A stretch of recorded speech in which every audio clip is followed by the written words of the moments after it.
Hi guys, it's Kathy. I hope you're doing well. Where's Anthony? Soldier. Anthony, how you doing? I know we didn't do OJ yesterday and you were having a rough day. I'm wondering how you're doing today. OJ's on, so maybe you'll pop in. So if you remember the last time we did OJ, I stopped it sort of in the middle of the video. So I rewound it just a little bit, just a tiny bit, so we can get back to where we were yesterday before we start something new. Let's see. Let's get going. There it is. Still January 25th, but we're on the last part apparently. 10 o'clock or something. He insisted on an earlier flight. He wanted to come directly back to Los Angeles as soon as possible after this conversation. He made calls while on the way back from Chicago to Los Angeles, trying to find out what had happened. And we'll be calling certainly more than one witness on that flight. It's very interesting. Seated right next to O.J. Simpson on this flight back was a lawyer by the name of Mark Partridge. Mark Partridge sat with him the entire time. He will come in here, he's a lawyer in Chicago, and tell you about this man's demeanor. One of the interesting things about this, I think you'll find, is that whereas Mr. Simpson had no cuts on his hand, the knuckle area that anybody saw that we know of going, when he came back, he had a cut, which you just saw, remnants on his knuckle, the middle finger. Mr. Partridge saw that. There will be testimony that in the hotel room in Chicago was a broken glass, shards of glass in that hotel room. There was blood associated with that glass and with the towel therein. There was blood. His whole demeanor, as you might expect, had changed.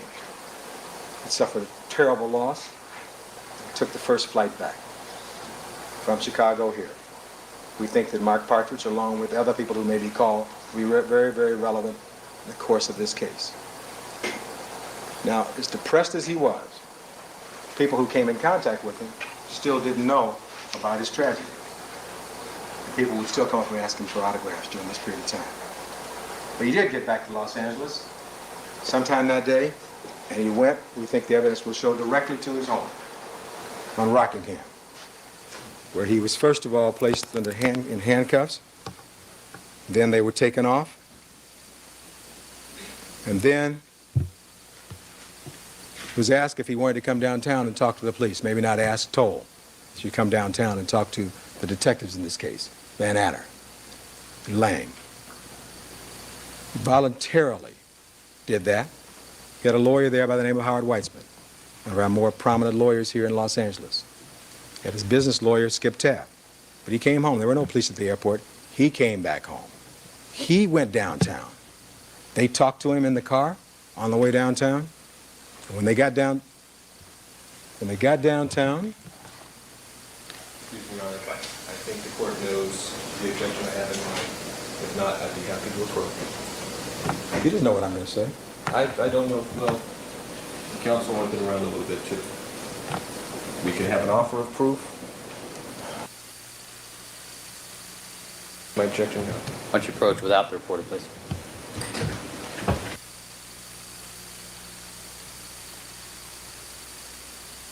I don't know what that is.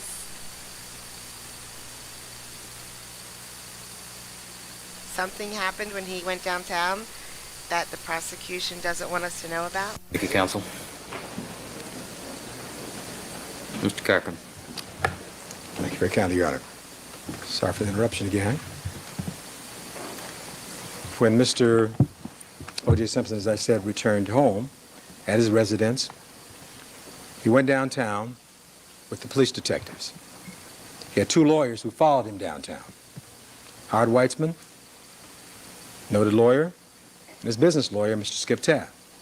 We think the evidence will show that Mr. Simpson got downtown. His two lawyers will testify, or at least one of them will, that he was told, they were told by the police that they could not be present when Mr. Simpson was interviewed.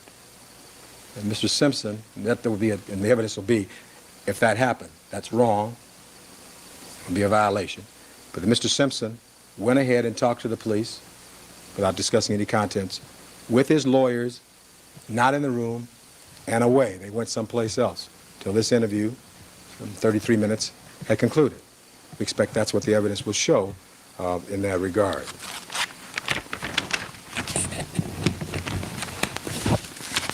In this connection, we expect there will be testimony and evidence from a number of witnesses of things that happened that week, not the least of which will be a gentleman by the name of Al Collings.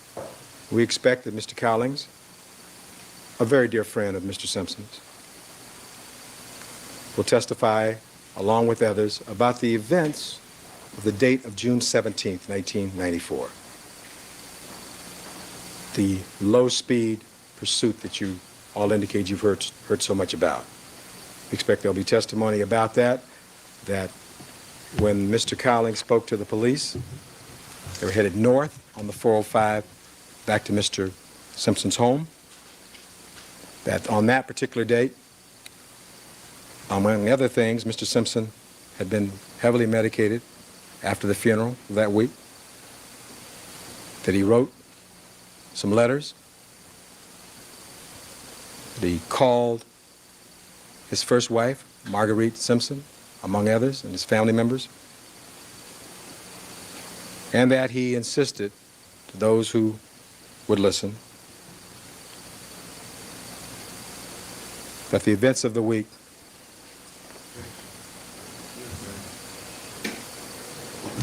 Not offered by the adverse party, counsel. Let me rephrase that.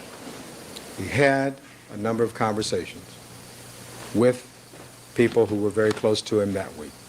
And I expect the evidence will be that you will hear what he was saying, what his state of mind was, what triggered this low-speed pursuit. I expect you'll hear from Mr. Collings. They'd gone down to Orange County to his wife's grave. And that, when the police encountered him, heading north on the 405, they were heading back to the Rockingham address, and that he, in fact, ended up there. One of the things that I would like now to turn is a photograph I'd like to alert counsel to.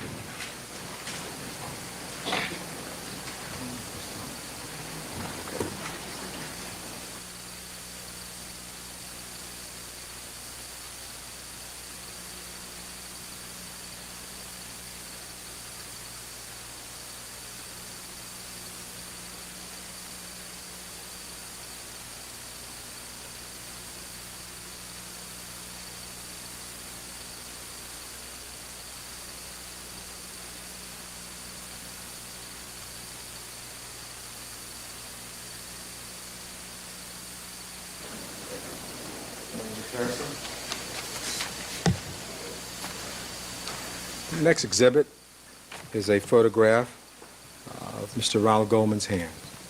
And you will see, and you've heard, I've indicated to you that there'll be expert testimony from forensic pathologists.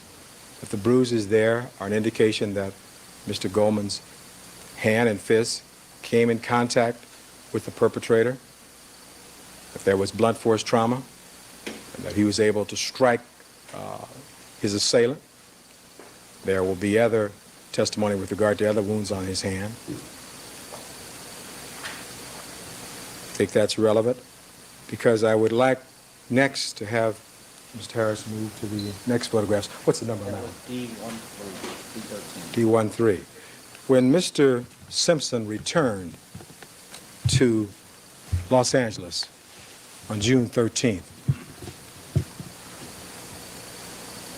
the pictures you're about to see now are pictures taken of his body on June 15th, 1994, and June 17th. These first ones are from June 15th, which was a Wednesday. It's Mr. Simpson, and I want you, hold that a minute, Mr. Harris, I want you to look at Mr. Simpson's face in this picture. Rather than looking more morose, look at his face in the photograph with his daughter Sydney. Is that number? Number 200. And this photograph here. We expect that the evidence will be there are no bruises on his face or on his body. This picture was taken on June 15, 1994. Mr. Harris, will you go to the next photograph, please? D15, D16 is coming up. D16, another shot of Mr. Simpson's body. D18, D19, D20, D21, Good question. The right arm, D22, the right hand, and part of the forearm. D23, It's the left hand. D24, D25, Now, this photograph, the testimony will be, this photograph was taken on Friday, June 17th, and we think that the indication that blood had been taken from him that day by one of his doctors I talked to you about, his arthritic doctor, and his other doctor is osteo arthritic doctor, and also his orthopod had taken blood from him that day. This is a picture of his right arm. This is Mr. Simpson's back. 26, Mr. Simpson's 27. face and teeth. D28, It's a picture of, a revealing picture of Mr. Simpson, however, but to show his entire body. D29, Mr. Simpson's hand. And just on D30, you can see that kind of circular mark there, which you saw, a faint mark there.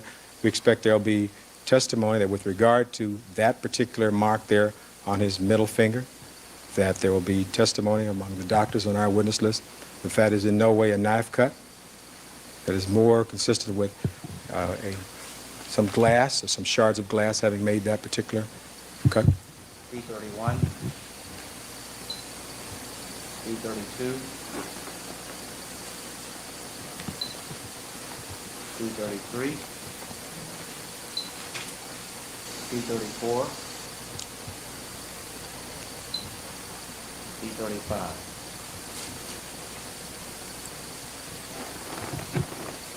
Is that it? All right. Now, to conclude this particular portion of our discussion, we expect there will be other evidence of demeanor and pictures. We expect that, although we've heard the police wanted to exclude Mr. Simpson, that when they talk to him on the 12th, I don't think you'll see any pictures taken of his body, except the one picture she showed you yesterday of his hand. But we wanted you to know that there are other pictures. As part of our part of the case, we have these pictures. We wanted to share them with you. Now, Your Honor, I'm now about to turn my attention to the LAPD and its lab. It may be, I do not now believe with all the interruptions, I'm going to be able to finish today as much as I wanted to, so that whatever Your Honor's pleasure is, there's a... With all the interruptions. You mean like this one? This next portion is fairly lengthy. Well, counsel, I leave it to your professional discretion. Do you think this is an appropriate breaking point? Yes, let me just take a look, Your Honor.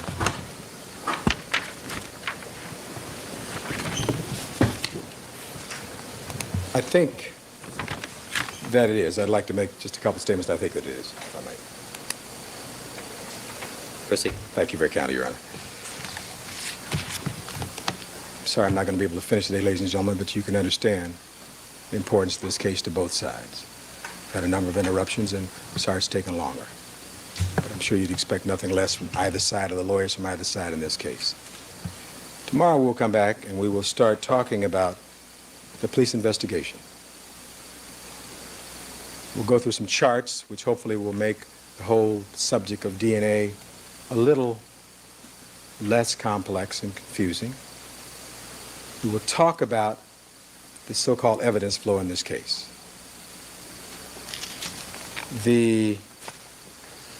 One of the factors, and we'll start at the very beginning of the police investigation and work our way through, to determine what they did and how they did it and how it impacts upon this case.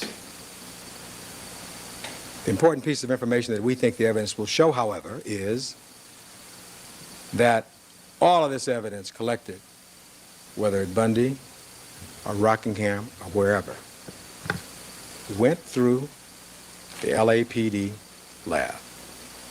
And we expect to introduce evidence that from their own records, that laboratory is a cesspool of contamination. Not up to speed, not up to standard. We think we can conclusively indicate that during the course of the testimony in this case. Wow. Thank you very much, and I would ask you to keep an open mind Whoa. until tomorrow, till we have a chance to finish. Thank you very much. All right, ladies and gentlemen, as far as the jury is concerned, then we're going to take our recess for the afternoon. Please remember my admonition to you: don't discuss the case amongst yourselves, form any opinions about the case, don't talk to anybody about the case, nor allow yourself to be approached or spoken to with regard to the case. And we will resume again, hopefully with the conclusion of the opening statements tomorrow morning at 9 o'clock.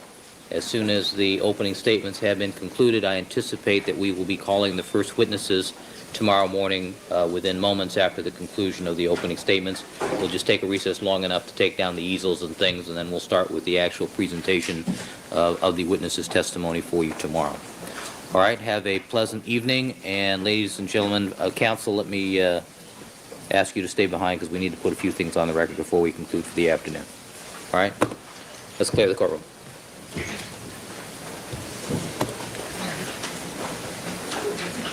On. So it's really used. So you're saying this it's is- used for impeachment. This is coming in as impeachment after the prosecution has presented its searching officers. Yes. Mr. Hodgman, as to that item. Your Honor, I share the court's reaction in terms of rolling the eyes. First of all, there is only one report which has been available to the prosecution. The court knows that.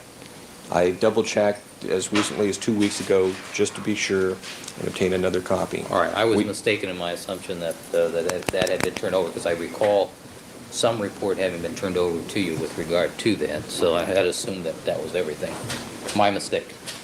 Okay. The problem is, Your Honor, is we have what occurred this afternoon, and that is very, very prejudicial to the people. I don't think I need to explain that any further in terms of that demonstration for dramatic effect and prejudicial effect to the people.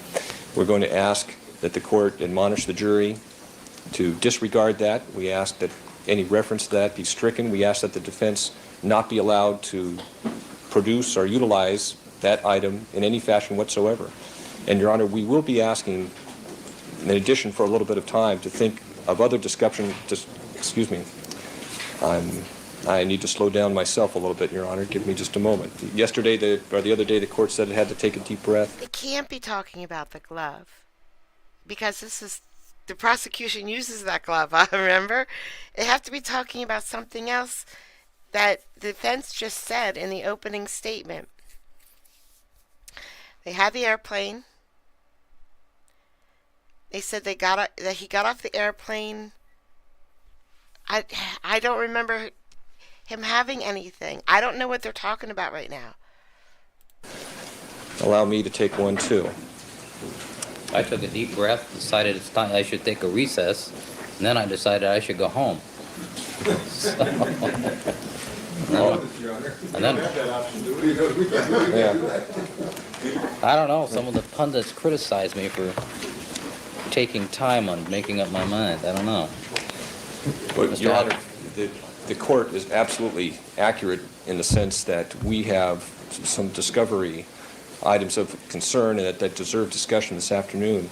In counsel's opening statement today, there has been reference, and I have a laundry list here, but there has been reference to... Okay, well, let's deal with them one at a time. I have a number of witnesses that were mentioned that I have some concern about, but let's deal with the envelope, its contents, and the reports relating to it. What is your response specifically to Mr. Shapiro's argument that I agree with you. I'm concerned about its use, the envelope's use, during the course of opening statement. But what is your response to Okay, Mr. it's the Shapiro's envelope. argument that since it is going to be presented as an impeachment item, and unfortunately, well, I mean, you know from the report what the item is. from Dr. Lee and Dr. Sugiyama's report as to what the item is, so that's not a mystery. We know what the item is, Your Honor, but as far as the stated purpose, I mean, that is something that I believe occurred on shifting sands this afternoon. We're going to ask for a hearing with regard to any utilization of the envelope, the contents of the envelope, and we certainly ask for what I've requested thus far, that is an admonition to the All right, jury. well, let me ask you this, Mr. Hodgman. The issue, then just as far as the envelope and its contents, you know what it is. You know that it was an item sought by the police, by the investigating officers in their search warrant, and that they did not in fact recover it. Your Honor, we don't know the circumstances of the recovery Well, I of know, that I item. know. And to state... No, Mr. Hodgman, I'm stating known fact. You know what is in the envelope from the report from the two doctors. Or the, No, it wasn't her glasses in the envelope. Nicole left glasses at a bar. So the waitress put the glasses into an envelope, and then Ron brought them home to her. Because Ron worked there. He worked at the restaurant, right? And then Ron brought them home to her.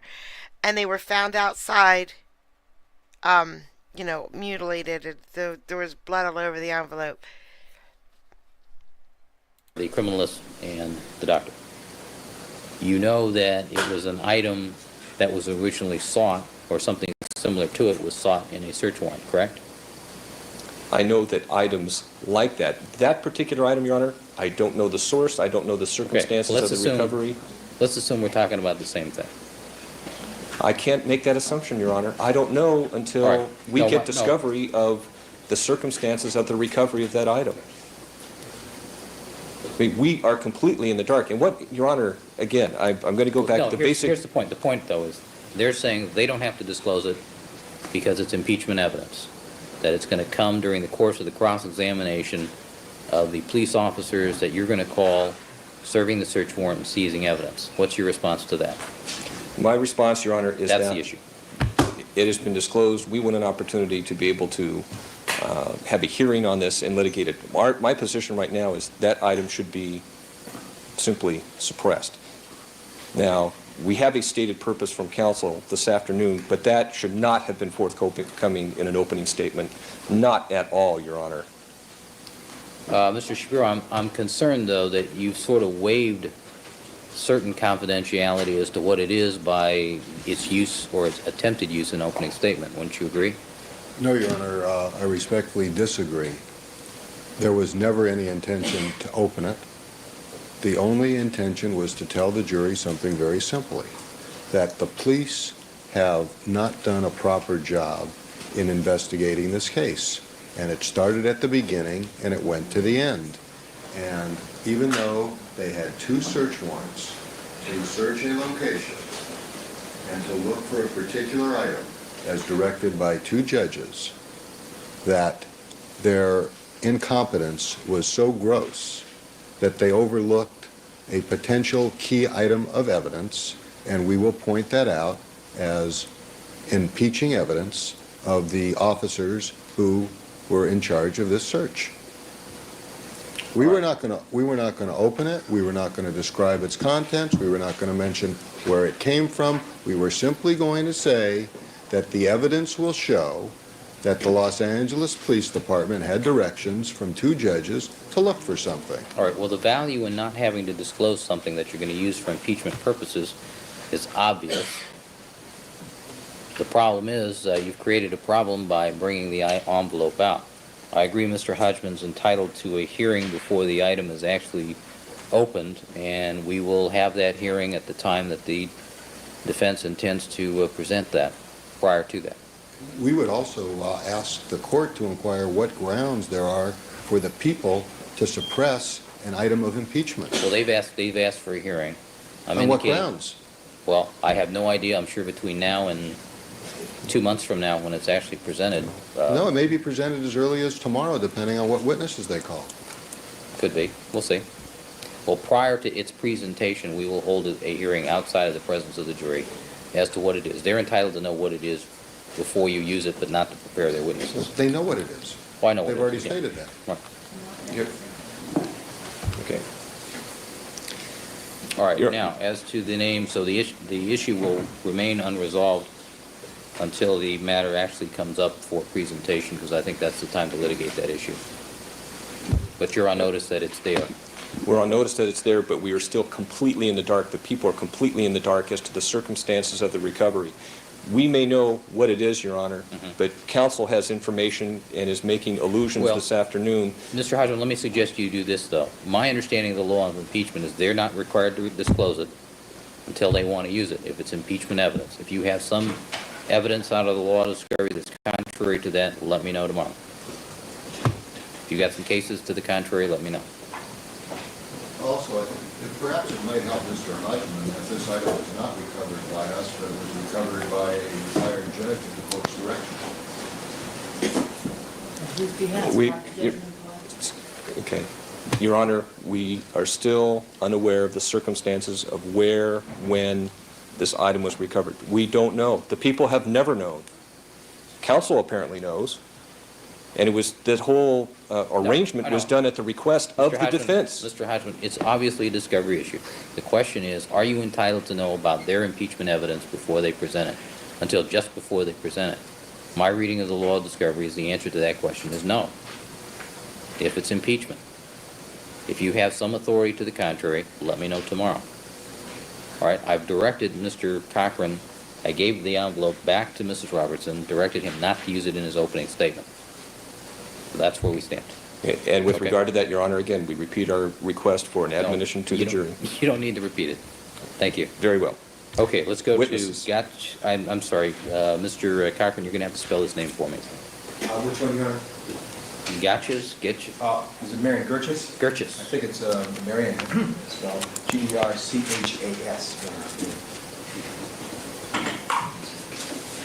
When you bring up something like that, the court reporter would be thrilled if you spelled it. All right, thank you. Mr. Douglas, you going to address these discovery issues regarding witnesses? I'm going to try, Your Honor. All right. The court is well aware that we have been working diligently in this manner. The court is equally aware that the work in this case has been divided among a couple of officers and investigators, etc. It perhaps is regrettable that I stand before this court that we have not coordinated all of our defense efforts as well as I would have liked before this point. I say that because, Your Honor, I have some documents that I do intend to give over to the people. As the court has encouraged both last night and before, I have had a law clerk working from mid-morning on yesterday, preparing to provide documents and any witness statements on this matter. One of the items I forgot to do this morning was to ask for your report this morning. And that is what I'm doing right now, Your Honor. All right, my mistake. By way of background, just so that I could lend some scope to what our efforts have involved, I have in my own office 16 notebooks of different witness statements. They are primarily statements that were provided by discovery given me by the people. There were then efforts by my investigators to interview some of those witnesses at various occasions, and there have been leads that have been derived from those interviews. At various times, there have been 5 different investigators working in various aspects on this case, reporting not only to my office, but to Mr. Shapiro's office as well. The normal process has been that duplicate copies of all investigative reports be submitted both to Mr. Shapiro's office and to our office as well. The normal process has been that I have worked very closely with Ms. Sarah Kaplan, Mr. Shapiro's office, mutually coordinating different discovery, mutually coordinating the preparation of different defense witness lists, and comparing what items would comply with the different aspects of discovery consistent with our interpretation of our obligation under the Discovery Act. I am prepared at this time because there has now been what I hope is a final search of all names that were on our witness list, not only on the recent witness list, but also on the list that was prepared in August of 1994. And we went through each of those 16 books, Your Honor, and we went through and pulled any defense reports And this afternoon, I had Ms. Kaplan compare all of the reports that were sifted through and taken out of my notebooks with those documents that have been previously provided to the people. I have a stack of not a stack, I have probably 12 reports, 13 including the report of Ms. Gershon. I will represent to the court as an officer of this court that Ms. Gerchis' statement I see for the first time only 5 minutes ago. It is a copy of a statement that was taken July of 1994. Your Honor, I acknowledge and I anticipate that there will be strenuous efforts to impugn both my personal integrity and the integrity of the defense team. I tell this court, looking the court straight in the eye with all seriousness, that it has been an oversight and I am embarrassed by it and I take full responsibility. It is my obligation as the coordinator of the evidence to be better on top of the witness flow and the preparation of statements and reports. It is my blame and my blame alone, and I take full responsibility.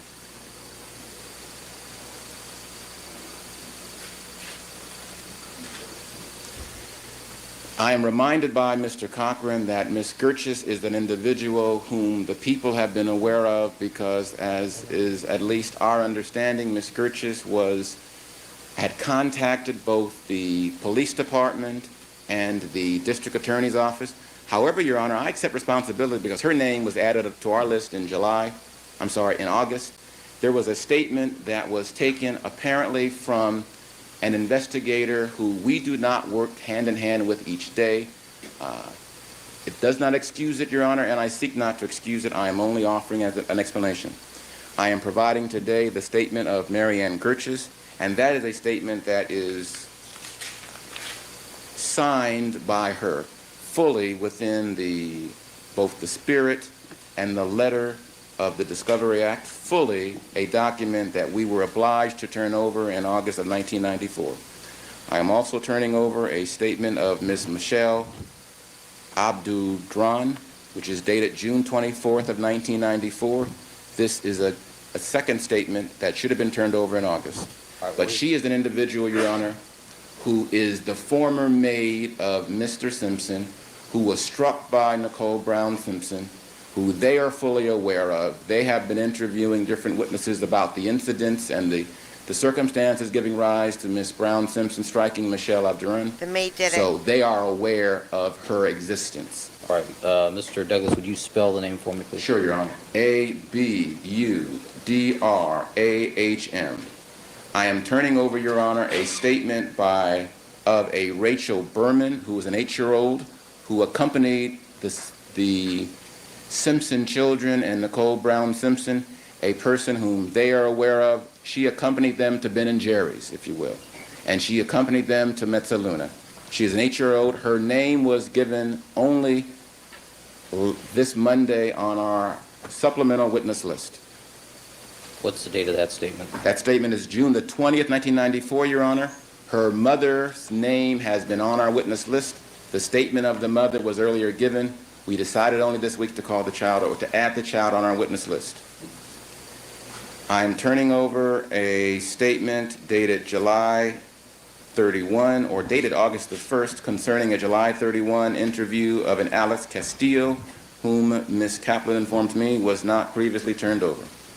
And what is Mr. Castillo's relevance? Mr. Castillo was an employee at Mezzaluna Restaurant.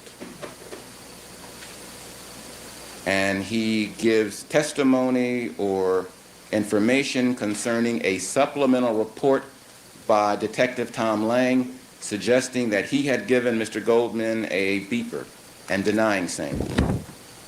I am turning over an August 2, 19... Let me just clarify. Is this the Brentwood Mezzaluna of Beverly Hills? That's correct, Your Honor. Oh, which Oh, one? this is the Brentwood Mezzaluna. All right, thank you. I'm sorry. I am turning over a statement of Naradine, Narindeen Singh, Singh. Mr. Singh is the owner of a newsstand across the street from Mezzaluna. He is on our witness list. It is simply talking about the existence of a video camera at his newsstand. Do He they? is on the witness list as Do reporters make good money? I've never even thought about how much a reporter might make. just a precaution. What is the date of that statement? August the 2nd, 1994. I am turning over a report for Kevin Whelan, Whelan. The report is dated August the 3rd, 1994. He works as a dispatcher with Network Courier Services, who speaks about a courier having called the dispatch and saying that the courier had obtained an autograph of O.J. Simpson on June the 12th, 1994 at 11:20 p.m. And the statement is, "You'll never guess whose autograph I got? O.J.'s." I am turning over a statement, Your Honor, dated July 14th, 1994, of a Tony Parker. As the court will recall, I did not know on Monday who Tony Parker was. As the court will further recall, I turned to Ms. Kaplan and she didn't know who he was. This is a statement that comes from one of our investigators. Mr. Parker is the owner of a white 1973 International Scout four-wheel drive, which was parked on Bundy north of Darlington on June the 11th through June the 13th, 1994. I am turning over, Your Honor, I do my own form of shorthand at work because I'm a server, so I have to write down every word they say as they say it so I get it right. a two-page document given from Mark Partridge. Mr. Partridge is the The lawyer referred to by Mr. correct, Your Honor, Cochrane. dated June 27, 1994, and there's a fax cover sheet dated June 25, 1994. I am turning over a report from Miss Rosita Rubin, Rheuban, dated August 23rd, 1994. She is connected with Rubin Motors, which was one of the impound yards, I think, that is involved in this case concerning A.C. Cowlings' Bronco.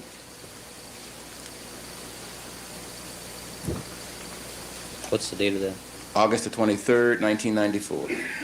I am turning over another report for Paul Soneshine, Sonenshine,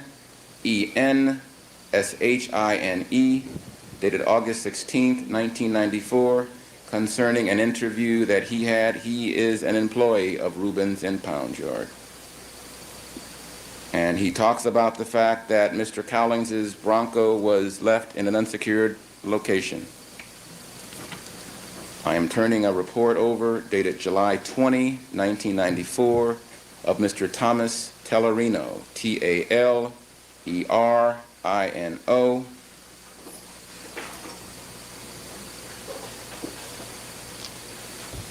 who talks about the fact that he was roller skating on June the 12th, 1994, on Bundy, and he sees a man hiding in the bushes near 877 South Bundy, who was not the defendant. I am turning over a report of Mr. Ronald Taylor, dated June 22, 1994, who resides in Chicago, who said that Mr. Taylor had occasion on June 13th to see O.J. Simpson. When Mr. Simpson arrived in Chicago, that he shook his hands, exchanged a few pleasantries, observed his hands, and did not see any scratches or cuts, and how Mr. Simpson was very friendly and gracious but appeared tired from the flight. I am turning over a report dated July 19, 1994, from Mr. Jason Wood, who apparently worked for Air Touch Cellular located in Irvine, and who happened to call Mr. Simpson on his cellular phone on June 17, 1994. Ooh, OJ had a cell phone. I am also turning over a report of a Mr. Joel Pitkoff, Pitcoff, dated August 24th, 1994. Mr. Pitkoff is a research and analyst manager of the Ford Motor Company, and this is the report testifying or stating that for the 10-month period from October 93 through July 94, 26,688 Ford Broncos were sold nationally. 20,012 were sold in the first 7 months of 1994. How many white ones? Your Honor, this report does not break down the number of white ones. Okay. And those are the statements that I can say now with a stronger degree of confidence are all statements that are discoverable, that are obligated to be turned over. As I say, Your Honor, I take full responsibility for any failures to have fully complied before now. Mr. Douglas, how do you suggest I deal with the objections that I'm going to hear from the prosecution as soon as I finish peeling them off the ceiling? Taste them. I suspect, Taste Your Honor, them. that the best way to deal with these objections is, one, to strongly admonish the defense, as you probably will do. I think a second appropriate objection would be that when we get to the defendant's case, which will be likely in 2 months, if not longer, that you ask the people for the status of their investigative efforts as to these particular witnesses. That if the people can make a showing that they have failed or been unable to fully complete any investigation as to any of these individuals after having 2 months or more to do so, that we be required to call these witnesses towards the end of our case. I think that would be a sanction that would be more consistent with the sanction that was earlier imposed on the prosecutor, but I think that my learned colleague might have some other thoughts in that regard. Your Honor, one voice. Yep. Yep.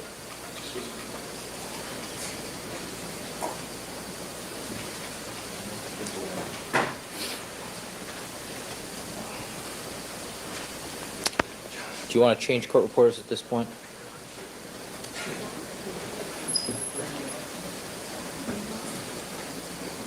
Janet? Fine. As I said earlier, Your Honor, since January the 1st of this year, I have been responsible for coordinating the evidence, for making sure that discovery has been fully complied with. Certainly, this turning over of documents today reflects a breach in the process. It is one that predates my current role, but one that I accept responsibility for because somebody has.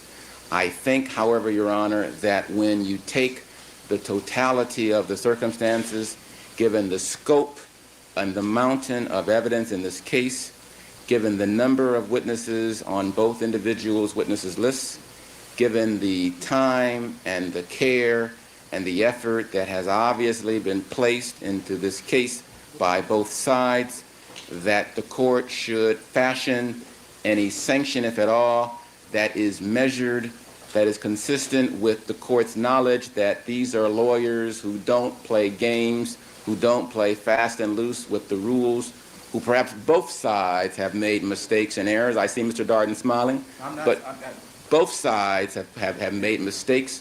We are all human. I am not perfect, but there is no bad faith, and I am surprised as anyone that there were these numbers of documents that had not been turned over previously. I have to say, Mr. Douglas, I've had long experience with Mr. Hodgman. I've known him as a colleague and as a trial lawyer, and I've never seen the expressions on his face that I've seen today. Mr. Hodgman, why don't you take a few deep breaths and then we'll take a look at this. But I have to tell you that my suggestion to you is going to be as follows.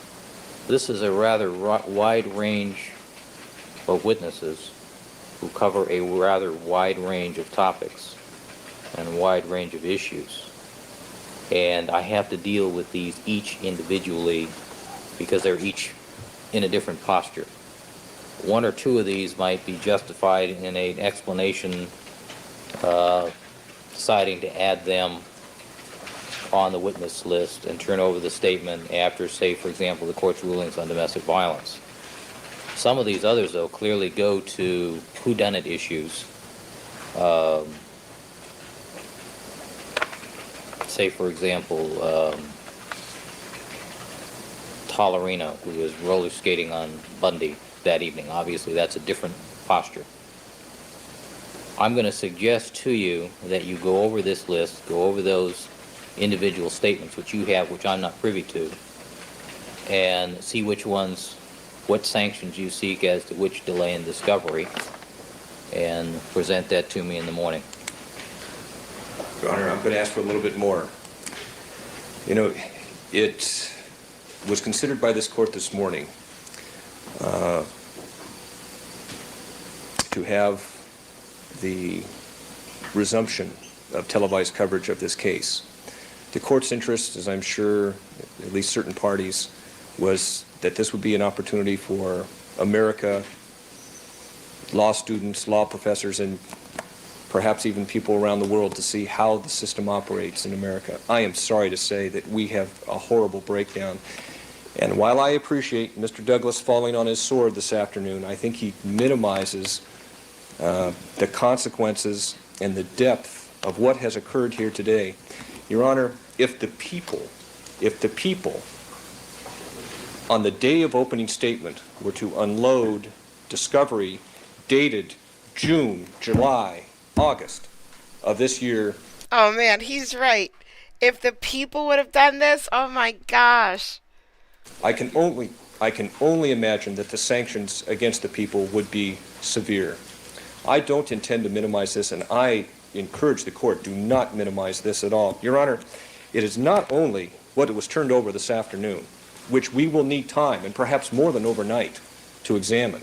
We are going to have to go through this and evaluate it in light of other evidence. I understand that, Mr. Hodgman. That's why I was suggesting that perhaps you ought to take the time, carefully evaluate what you have there, and if you want to come back on another day on Thursday or Friday to argue the issue of sanctions, we can take it up then. I'm just offering that opportunity to you because I think that would be a more efficient way to deal with it. Well, I agree that some time in order for us to evaluate would be a more efficient way to deal with it. But, Your Honor, we do not want to proceed with evidence until we've had not only an opportunity to view this discovery, but the remaining items that have been alluded to in Mr. Cochran's opening statement.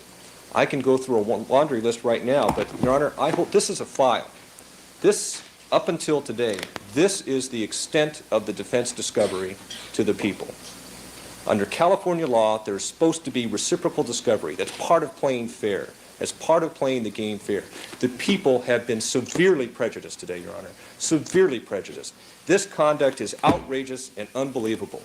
Now, in Mr. Cochran's statement this afternoon, we have reference to statements from Joe Stellini, Howard Weitzman, Skip Taft, Ron Fitchman. We have a number of witnesses like that. On top of that, we have a myriad of representations as to the defendant's physical condition with regard to dyslexia. Where is the report? Arthritis of several different varieties. Where are the reports? An expert regarding shoes. Where are the reports? Potential evidence regarding tire tracks. Where are the reports? The cut on his finger. He intends to present expert testimony. He said it this afternoon with regard to the nature of that cut and a possibility of where the defendant got it. Where is the report? Mr. Cochran refers to other photos, apparently other than what had been disclosed to the people. Where are the photos? He talks about having an expert testify that trauma on Ron Goldman's hand is consistent with a certain scenario. Where are the reports? We have all sorts of test results apparently conducted by the defense that have not been forthcoming. We have reference to Ms. Walker, who has been giving information to the defense. I realize she's was just recently retained, but Mr. Cochran is referring to findings, to data, to other material that have not been disclosed to the people. We have reference to testimony of Dr. Bodden and Dr. Lee. Where are the reports? The people don't have them, Your Honor. This is supposed to be a fair proceeding. Where are the reports? There are witness statements which have been given to us which have redactions. We're going to be asking the court for a hearing with regard to the nature of the redactions so we can determine whether or not it was proper to even have those redactions. Your Honor, there is a myriad of issues that have been raised by the acts of the defense today, an absolute myriad of issues. The people need some time to digest this. I realize this comes at a difficult time in the proceedings, but I don't think in the history of jurisprudence have we ever had anything occur like what happened today in this courtroom. All right, Mr. Douglas, would you address the additional issues that Mr. Hodgman raises that... Certainly, Your Honor. Your Honor, with all due respect to Mr. Hodgman, and he is a colleague whom I respect, he has never practiced law as a defense lawyer under Prop 115. There's a new way to practice law these days, and that way is, since reports are discoverable, Your Honor, reports are not automatically written. Perhaps the way that he's accustomed, whenever you talk to a doctor writes a report and turns it over, and then it's discoverable. Your Honor, when I talk to Michael Bodden, and Michael Bodden gives me some ideas for an opening statement, or talks about what is his theory of the case, we are not doing it writing faxes back and forth. We talk over the telephone, and we present evidence. Mr. Cochran has been trying cases for 33 years. He doesn't need to have a report in order to say something in an opening statement.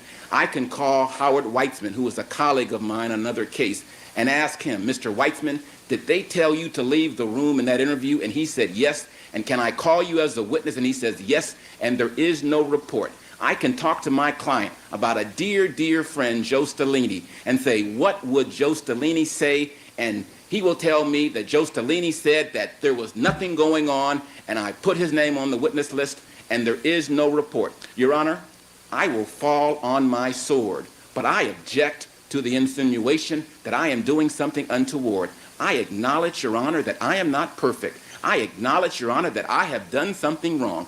I stand before this court chaste, and I acknowledge that. But I have been a lawyer for 15 years, and I take my obligation seriously, and I take the accusations of the people very seriously.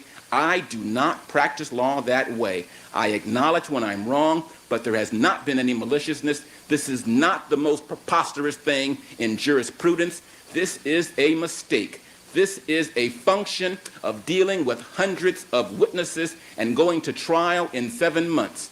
This is a function of there being 12 lawyers, 5 investigators, 22,000 pages of evidence. These are slips through the proverbial crack. I accept it and I acknowledge it, but I object strongly to any impugning of my integrity or the integrity of any lawyers on this team. Thank you.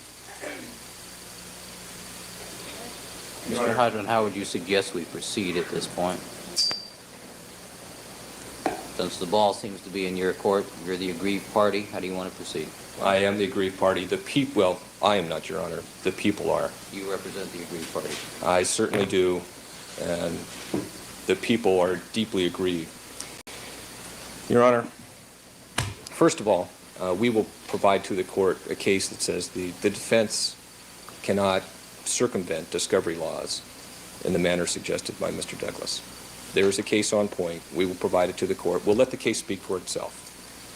As far as Mr. Douglas Well, goes... that was part of my, you expect me to believe that comment from the day before. I'm sorry? Never mind. Oh, in fact, I recall, yes, Your Honor. Yes, I think the court is familiar with the case. Your Honor, how do we proceed? We don't proceed at this point because we need an opportunity to deal with what has been unloaded on us. Counsel, what we are doing, we are breaking early today because of the juror's obligation. Let me suggest that we do this. Do take the evening hours to examine what has been presented to you. Do prepare whatever letter brief you feel is appropriate. Obviously, fax a copy to counsel. I think some of these witnesses, obviously, for example, the Berman child, I think you're aware of, because I recall seeing something about that somewhere in the. Some of these things may not be egregious errors of discovery. Some of them may be very fundamental problems for the people's case that you may not feel comfortable going forward without having some substantial investigation done. I understand that.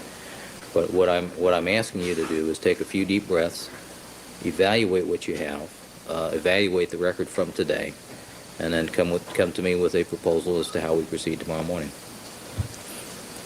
Your Honor, I just think it would be a more efficient way to do this. we will do that. What concerns me is what we don't have, what we have not been given. The court is familiar with the law. The court, a couple days ago, stated, you expect me to believe that. Now, Your Honor, this is just a question of fundamental fairness, and fundamental fairness Defense. for the people. Defense The people, too. clubbed up. We have Mr. Hyden, I agree. I understand the point you're making. And what I'm suggesting to you is that in a coherent, witness by witness, item by item, you determine what your position is. Because the sanctions for failure or delay in discovery are oftentimes very severe. And if you recall in our discussion from yesterday or the day before, your first position was preclusion, which is the last step the court can take after having exhausted all lesser remedies. So I want you to be very careful about how you do that, because if I preclude something and the Court of Appeal or somebody else decides that I've abused my discretion, oftentimes that's reversible error. And there are enough landmines in this case already. So let me suggest that that course of action to you.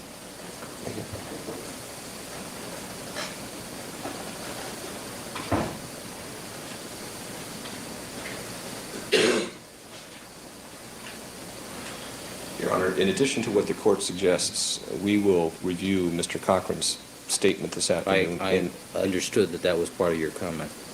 Very well, because we will be asking for an order that any such reports be produced, and forthwith. Which is why you have the real time, and I suspect you may unplug your computer and take it home with you tonight. It may be a long time before I get home tonight, Your Honor. Your Honor, we will do as you suggest. We will report back in the morning. I expect it's going to be a very long night. I also anticipate... Long night. They're all long nights, Mr. Well, they are, but this one's going to be especially long. And, Your Honor, before we can proceed any further, we need to evaluate this, and we need, well, Your Honor, like I said, a Pandora's box of discovery issues has just been cracked open this afternoon. We're going to need time to evaluate. All right, counsel, just as a precaution, I'm going to direct Deputy Magnera to have the jury brought over at 10 rather than 9, so we at least have a running start to look at these issues and see how we frame them.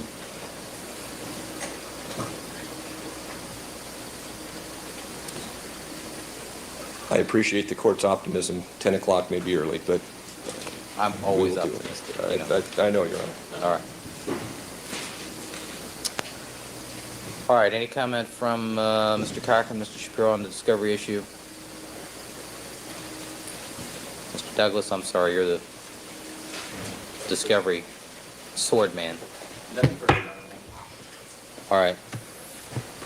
We will stand in recess as far as counsel are concerned until 9 o'clock. And Ms. Childs, can I see you, please? Ms. Childs. All right.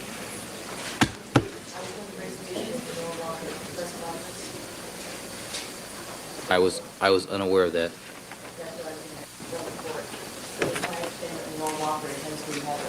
Press conference this afternoon concerning the reason for her involvement in this case. I don't think he is. I think that he's giving them overnight to decide how to move forward. So he can take a breath and look and see what he has and see what he needs to do to move forward. So he's just not making any decision until tomorrow so they can look through everything, all of that stuff. Well, the court should be aware of that because it's a questionable ethics and conduct, and I think that it might be, I thought it should be brought to the court's attention. Well, that person is not presently within the jurisdiction of the court, so I don't know that there's anything I can do about that, or would be inclined to at this point. All right, well, thank you for advising me. Previous defense counsel's witness, perhaps the court would like to advise defense counsel of the advisability of a press conference of that nature, but perhaps not. I just thought you should know. Thank you. All right, thank you, counsel.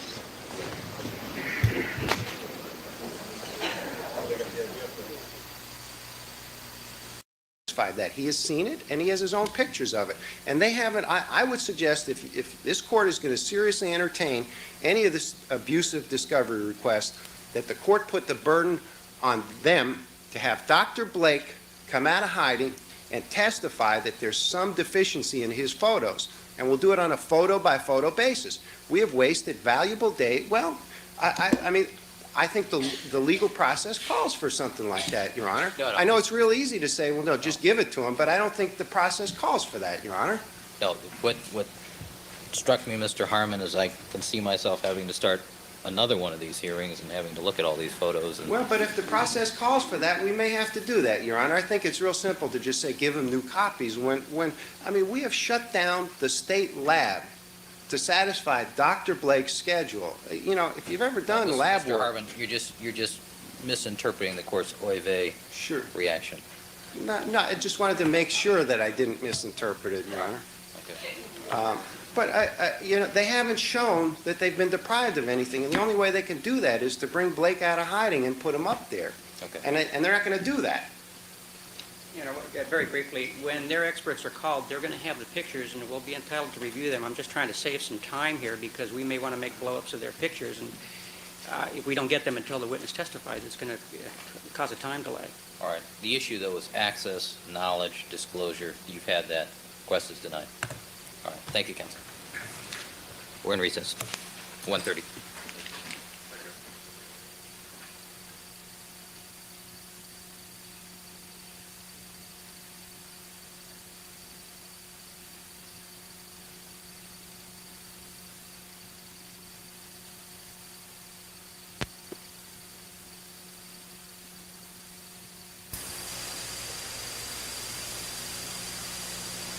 I don't know what that was all about, but it's over now that everybody's here now.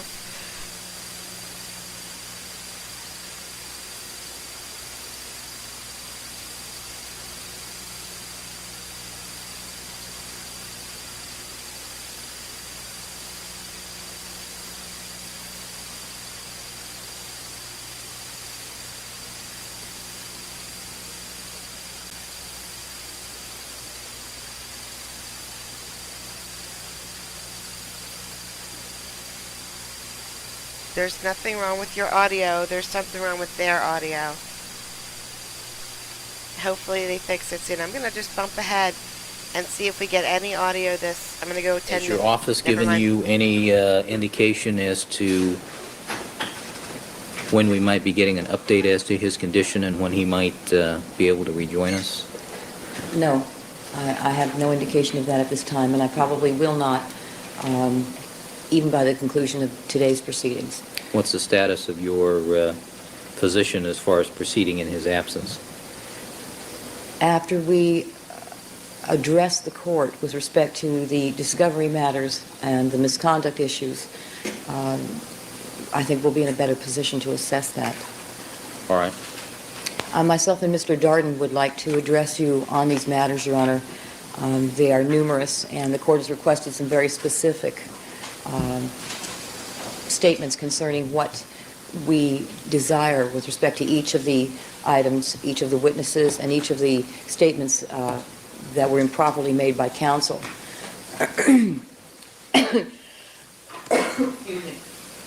I find it, I must share with the court that I feel very outraged at counsel's statements earlier this morning concerning his representations that were trying to prevent him from telling the truth, and that is such a falsehood. If Mr. Cochran were standing up and telling the jurors the truth and had not hidden his witnesses from us willfully in violation of this court's order, we would not be before the court today. An opening statement would have been concluded, and a witness would have been on the witness stand. Unfortunately, because of the nature of this misconduct, which is egregious and flagrant, and not the minor violation that he attempts to represent to this court, he's attempting to sweep it under the rug, claim ignorance, and use Mr. Douglas as a sacrificial lamb, and that is absolutely inappropriate. That counsel should bear the brunt of his own misconduct, which was willful and deliberate and intentional, and is in effect a thumbing of his nose at this court's order. It is, yes, it's couched in nice smiles and ingratiating remarks, but that should not deceive the court, and I'm sure it doesn't. What lies behind it is a willful desire to flout the law, and it violates the law. It violates us both legally and morally.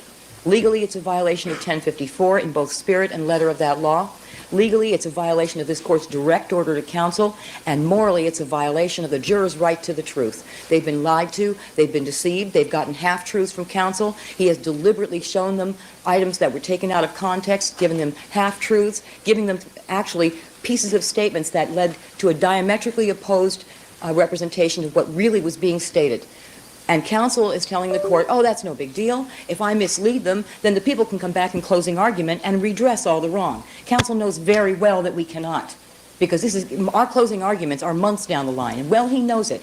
Counsel has very carefully and very cynically weighed the risks and the benefits of his misconduct, and he has rightfully assured himself that the risks, if any at all, are far outweighed by the benefit. These jurors have now heard statements and representations of counsel about witnesses that the people were never informed of, that the people could have addressed in their opening statement, and even could have called in their case in chief in order to show the jurors the kind of witnesses that will come forward in a case like this for the sole purpose of gaining celebrity. And Mr. Cochran willfully withheld their names, knowing that what he was going to do was cloak them with a false aura of credibility before this jury and sandbag the people so that we were unaware of them and unable to address them in our opening statement. He made statements concerning witnesses that might never appear because of fear, thereby cloaking a witness with credibility who would never appear probably because of fear of exposure, because they are not telling the truth. Instead, now he's created ideas and notions in the minds of these jurors that there are people out there that will not come forward that would be holding the truth, except for the fear of harassment. And that is not true. There's no evidence of that whatsoever. In fact, we have witnesses coming out of the woodwork who know nothing about the case, claiming to know something just so they can get involved. So counsel has committed numerous acts of misconduct. And for him to turn to us and say we're trying to get into his mind and we're trying to prevent the truth from coming out is outrageous, is disgusting, and is appalling to me as an officer of the court. He knows that is not the case. And to allow that kind of statement to be made, and it's, in essence, that is the statement that he made to this jury, is worse than appalling. It is no longer just a fear, Your Honor, that the people's right to a fair trial is going to be damaged. It is a reality. It has been damaged. It's not damaged beyond repair because if certain admonitions are made, certain sanctions are undertaken, and we were able to present the witnesses, the truth will come out because our case is strong. And I'm not worried about our case. What I am worried about is the way these jurors are being manipulated so cynically. They're being told, for example, why didn't the people tell you about this witness? Why didn't the people tell you about that witness? There's a real simple answer for that. They hid those witnesses. How are we supposed to tell the jury about witnesses they never told us about? Witnesses that the court ordered them time and time again to divulge. And willfully they told this court they had no such witnesses. 7 months old these statements are. 7 months old these names are. And only on the very day of his statement to the jury do we find them out. And at the close of the day, no less. Mr. Darden will address that further. I'm going to address the court solely on one aspect at this point. And that is that we are going to ask the court, at first blush, before opening statements are resumed, to admonish the jury. To tell the jury that they are to disregard the statements made by Mr. Cochran concerning the witnesses that were improperly withheld from the prosecution. And to admonish the jury, in effect, that the withholding of that information was misconduct, was in violation of a court order, and in violation of the law that requires both sides to exchange their witnesses and their statements. The other problem is that, Your Honor, I know the defense is arguing, well, we gave them the names of the witnesses. Yes, they gave us no address, they gave us no phone number, and they gave us no statement. Having a blank name on a list of 200 gives us no clue as to what that person might say and whether or not they should be high priority in terms of our investigation. They stand before this court repeatedly saying ridiculous things like, oh, there's 900 lawyers in the DA's office. Yeah, there's also 80,000 cases in the DA's office. Believe it or not, they're not all working on Simpson, nor can they. And there may be 9,000 officers, but guess what? They're not all working on the Simpson investigation either. They can't. Everybody is way overloaded. We have to prioritize. And for them to give us a name with no address, no phone number, and no statement on a list of 200 that contains a lot of bunk that we know they're not going to call is disingenuous and a fraud upon this court. We could not possibly have investigated these people, and to give us these late statements is outrageous misconduct. So we ask that the jury be informed of that fact, that counsel's remarks that relate to the mentioning of those witnesses, either by name or by content of their statement, that they are ordered to disregard them because they were mentioned in derogation of a court order. We are also asking that the court admonish the jury concerning the representations of counsel about witnesses that may not appear due to fear, that there is no such evidence whatsoever. Such remarks made by counsel were improper, and they are stricken from the record, and the jury should be ordered to disregard them. Furthermore, the people will be requesting some additional time to conduct investigation on the numerous witnesses that we have just been given at the close of opening statement day yesterday, as well as the day before.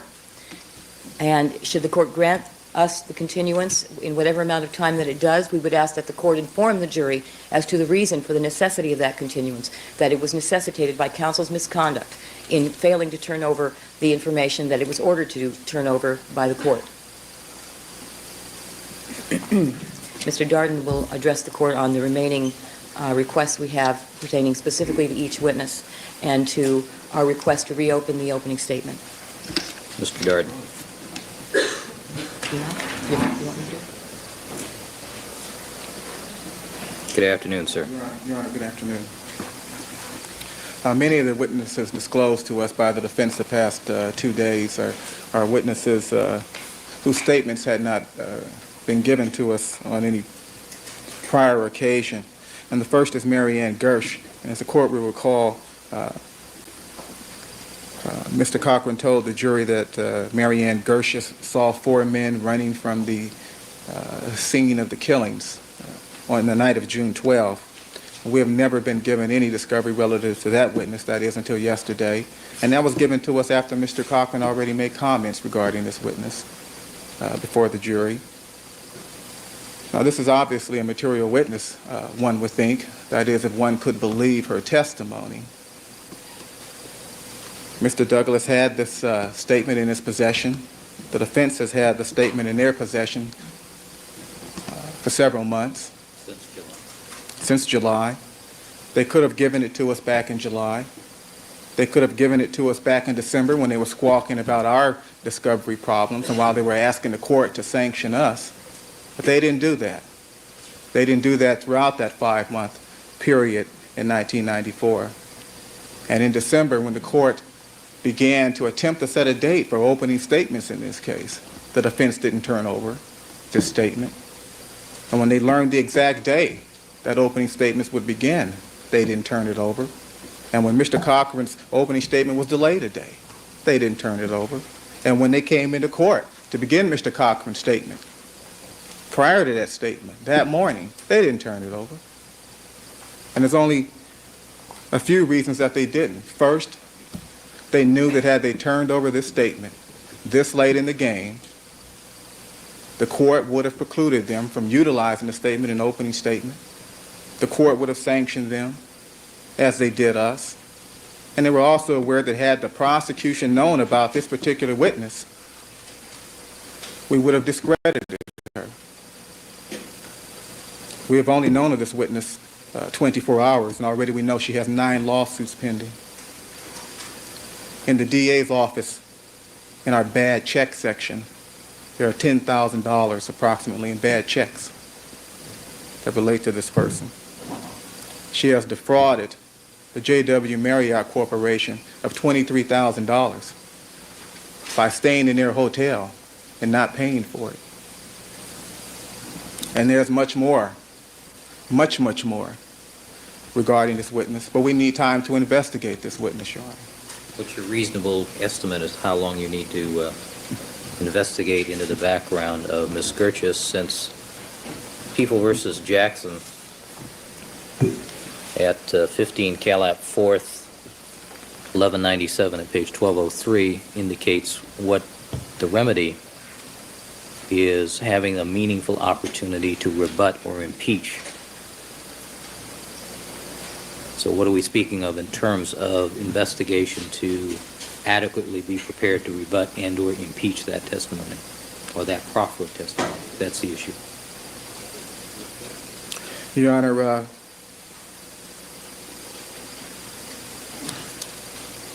we are concerned that perhaps this witness is not the person she claims to be. That she is not the person. She is not the real Marianne Gerchis. There is a hint that perhaps she is not that person, and we're concerned about that. And she is such a critical witness, apparently, to the defense, that I believe it would take approximately 30 days to carefully search out the background of this individual. All right, do you have any other comment as to this witness? Well, in addition to the sanctions mentioned by Ms. Clark a moment ago,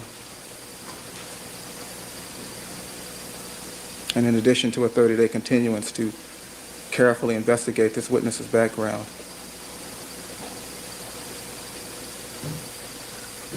I would ask that the court strike any reference to this witness from Mr. Cochran's opening statement and advise the jury that the court is doing so because of Mr. Cochran's willful and flagrant violation of the rules of discovery. I like that idea. He's not going In to, addition, but I like that idea. I think that the prejudice that the people have suffered as a result of this flagrant violation, this willful violation, this egregious conduct, that the prejudice is so extreme, I believe that the people should have an opportunity to reopen their opening statement. Do you have any authority for that proposition? There is no case law directly on point, Your Honor. However, the court does have discretion in terms of the order of proof. And under 1054.5b, the court has the discretion and the right to order any lawful remedy or legal remedy available to rectify the harm caused us by the defense in this case. But To reopen would be only fair. how does that dovetail to 1093, setting the order of trial in the ordinary criminal matter? Do I have the discretion under 1093 to alter that to allow you to reopen? I believe so, Your Honor. 1093 says that the proceedings shall proceed in the following order unless otherwise directed by the court.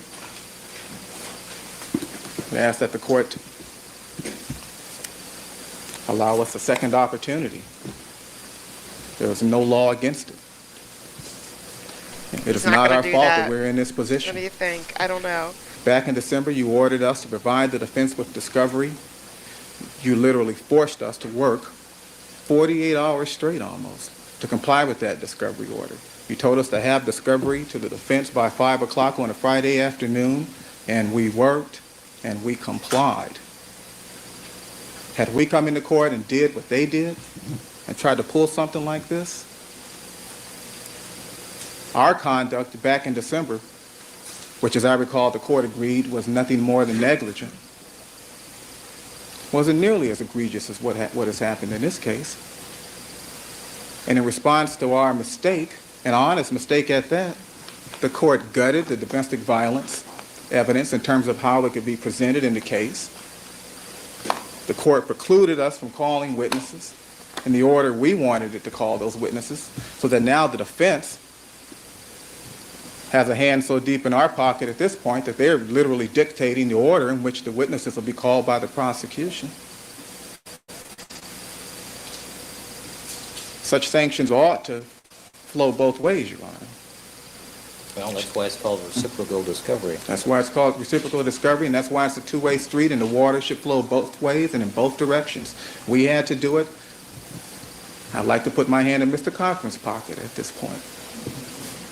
It's only fair. He created this situation. He didn't have to allow this to happen. The next witness is Dr. Carrie Mullis, an apparent DNA expert on PCR. Prior to the opening statement, we received no statement or report regarding this witness. I have not had a lot of time to search all the documents given the event of yesterday evening. Was Dr. Mullis on any of the witnesses lists for the Kelly hearing?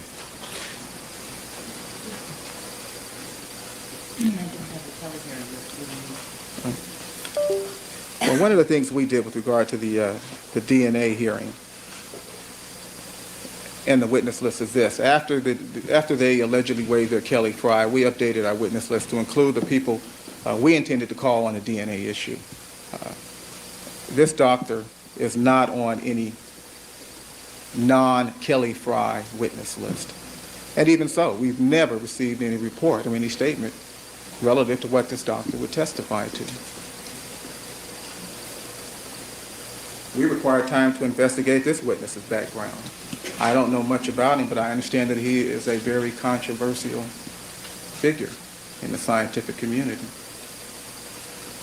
We need time to gather transcripts of his prior testimony. We need time to review the scientific literature, Rhonda thanks you review too. his background and his training. As the court is aware, that can be very difficult to do. Not anyone, and not just everyone, can perform a task like this as it relates to a scientist such as Dr. Mullis, and it's going to take time. It's going to take about 30 days.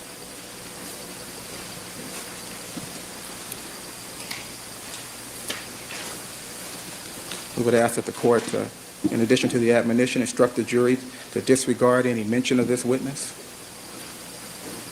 I would ask the court to allow us to reopen our opening statement. As to Dr. Ron Fishman, Your Honor, we are somewhat acquainted with Dr. Fishman. In fact, I've met Dr. Fishman, but unfortunately I didn't have a subpoena on me when I met him. I did, however, cause a subpoena to be issued for Dr. Fishman's appearance in this case. We have been attempting to serve Dr. Fishman and to speak with Dr. Fishman since December 14. We believe that if Dr. Fishman were honest and called to testify and testified honestly, we believe that he would testify that as Nicole Brown left the recital on June 12, he overheard this defendant say, "I'm going to get her. I'm going to teach her a lesson," and words along those lines. And so we have telephoned him, and we have gone to visit him, and we have attempted to serve him. And on January 19, 1995,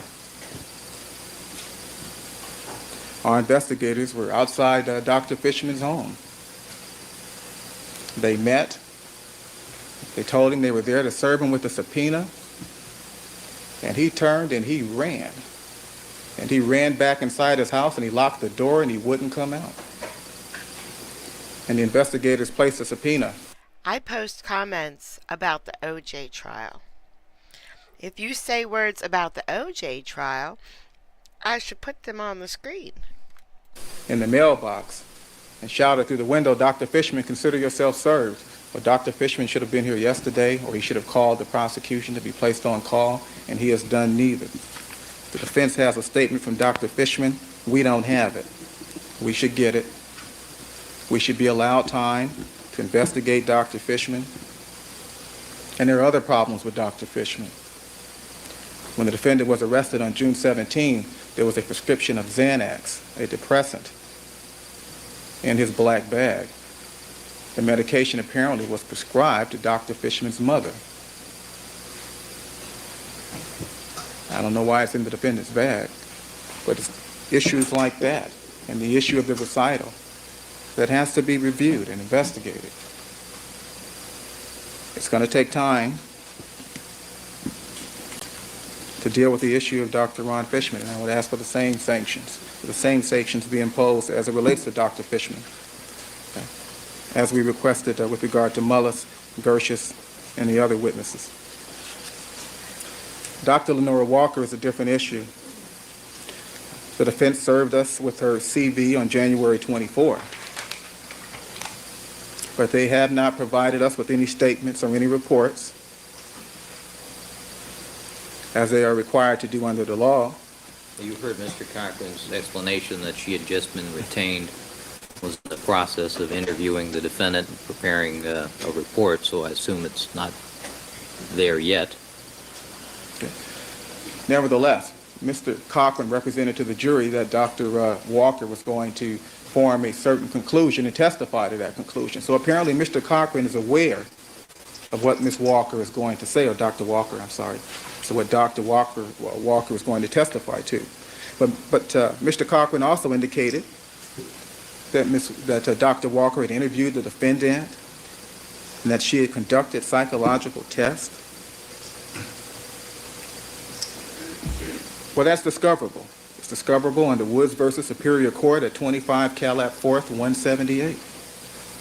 That stuff exists. If Mr. Cochran knows enough about Dr. Walker to tell the jury what she's going to testify You're very welcome. to. I love this. And if testing results exist, if actual tests exist, if there are interviews with the defendant, we have a right to all of that. And that's clear, I believe, in the law. In addition, Mr. Cochran has placed the defendant's mental state and psychological state at issue in this trial and before this jury.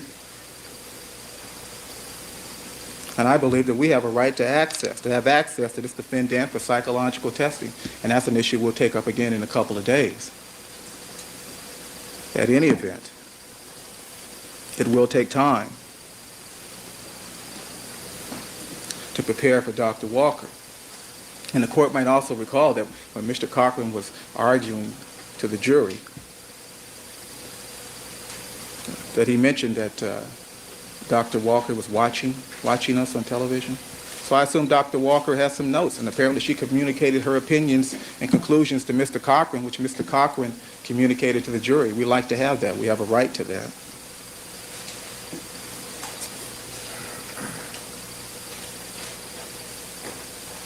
We make the same request with regard to sanctions. Strike it.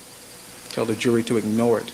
Tell the jury that Mr. Cochran and the rest of the DREAM team have violated some very, very basic and fundamental discovery rules. The next witness is Michelle Abderrahman. Good night, Rebecca.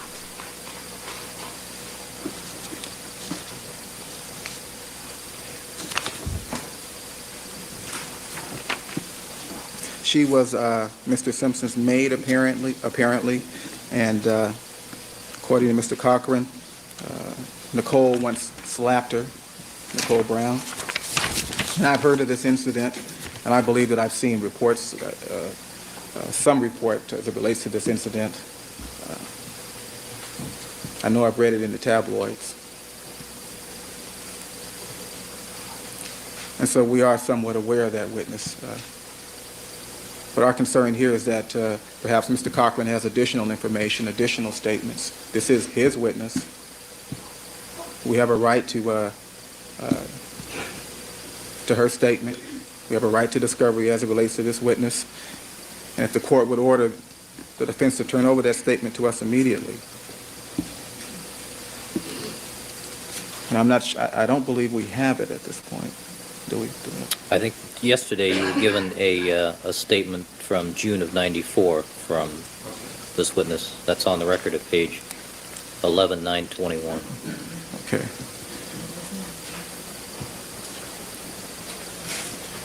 It's our recollection that that is merely a copy or is it a copy of a statement the police took?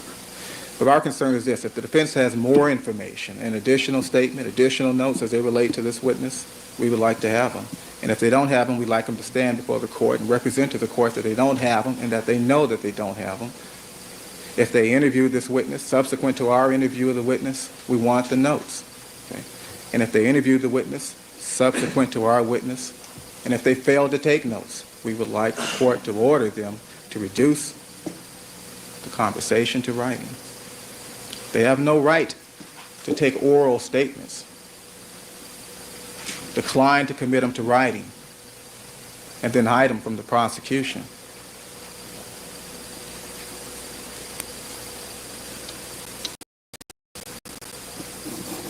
Whether any additional sanctions should be imposed here, I think, depends on the content of any subsequent statement this witness may have provided the defense.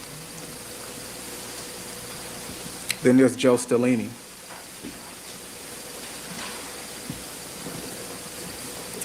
This witness apparently was at the Tryst restaurant. He is a defense witness. We received no statement, no report, no notice, no information regarding Mr. Stellini from the defense prior to the opening statement.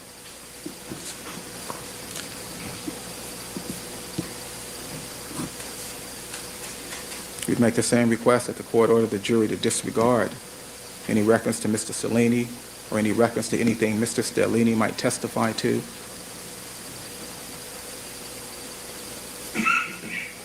He should not be allowed to testify in this case until such time that the witnesses who were included on the defense witness list and whose statement was provided in a timely manner and in a lawful manner, until those witnesses are exhausted. Same sanction you imposed on us, Your Honor. That should apply to him, Mr. Stellini, and it should apply to the rest of them. So you're asking that the court order that any testimony by Mr. Stellini be delayed. See what happens when you don't talk about stairs or feet? See? Thank you, Donald. Thank you. Until the other witnesses on the previous August and December witness lists have been called. Yes, Your Honor. And I think that should apply to each of the witnesses we were ambushed by yesterday and the day before. Then there's Dr. Batten. We are aware of Dr. Batten. We're aware that he was present on June 17. He appeared before the grand jury. We asked him what happened in Mr. Kardashian's house just before the defendant fled.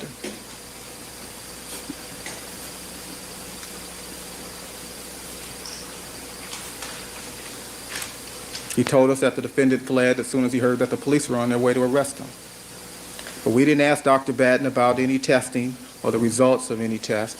We did not ask him about his expert opinion regarding blood or pathology.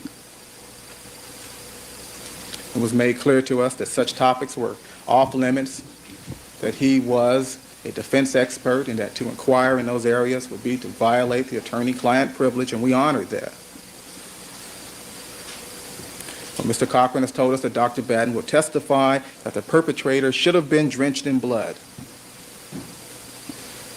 It would seem to us that Dr. Batten has reviewed certain items and objects. He has perhaps conducted some tests. He has rendered an opinion.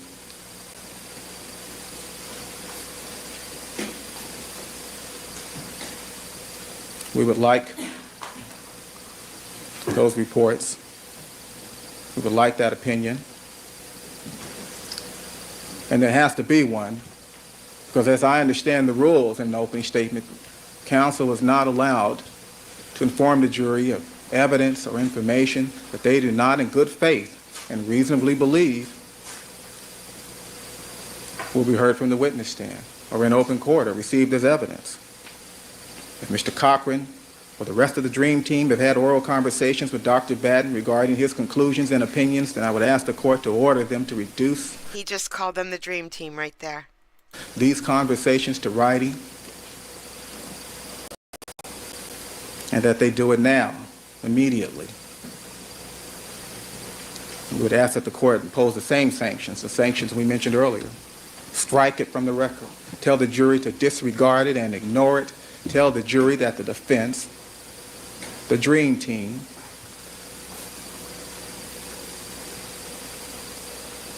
America's finest defense attorneys, tell the jury that these lawyers have committed misconduct, they have deceived the court,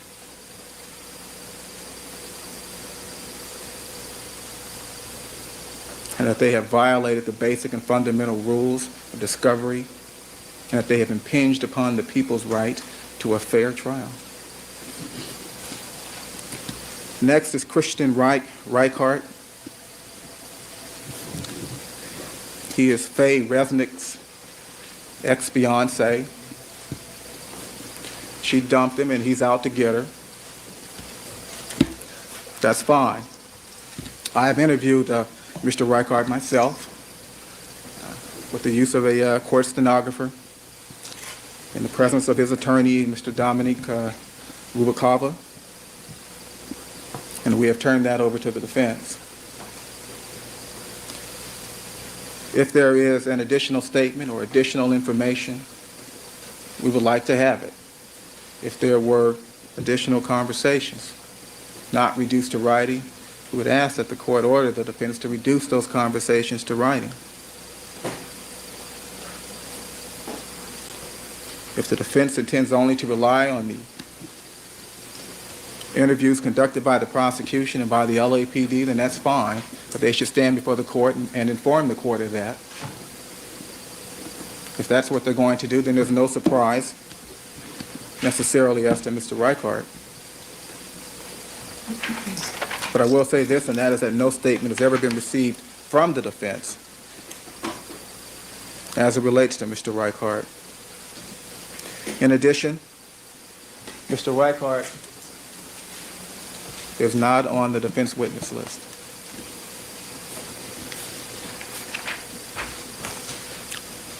So maybe I jumped the gun on this one. Should strike it. And he should move to the back of the line. And we should be allowed to do as the defense has been allowed to do to us in this case. We should be allowed to let them know when they can call this witness. They have to object to each and every person that the defense just threw in their lap individually. There's Dr. Barbara Wolf and Dr. Gerdes. Take them one at a time. And Dr. Lee. And we can say the same thing about each of these experts.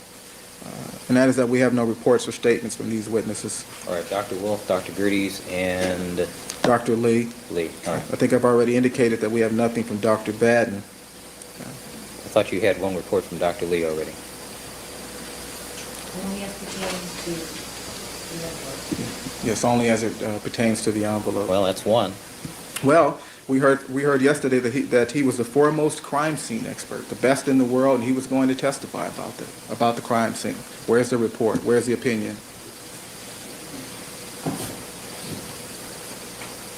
We require immediate disclosure of these expert witness reports.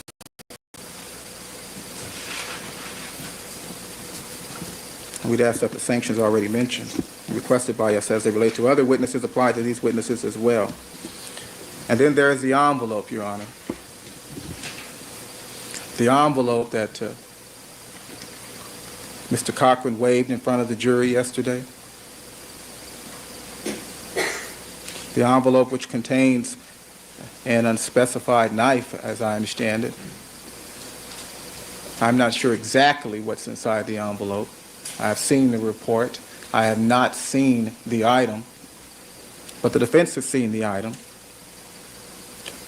We have no knowledge or information as to where the item came from, how it was recovered, who handled it, when and where, how it got there. We know nothing about this item, except what we know from Dr. Lee's report. But the defense knows everything about it, and they apparently intend to introduce it as evidence in this trial. If that is the case, Your Honor, we have a right to know the true circumstances surrounding this particular object. We have a right to know how it was recovered, how the court was contacted. We have a right, I believe, to know all the details surrounding this particular item. And we require immediate discovery as it relates to this item. And I would suggest to the court that the display of that object yesterday was just one of many flagrant violations of this court's rules and orders. This court ordered us to give each side the opportunity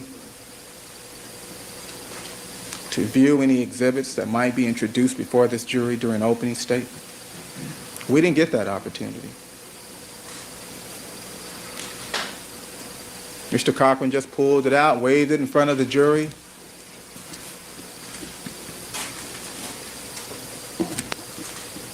That was not exhibited to you during our two show and tell sessions. I've never seen it before, Your Honor. Thank you. And I had no knowledge that it was about to be presented to the jury. At the time I saw it, it was in full view of everyone in the room, as I recall.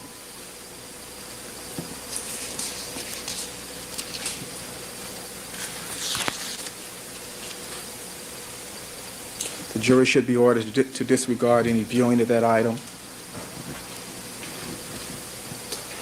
They should be ordered not to speculate as to the content of that item or the weight to be attached to it.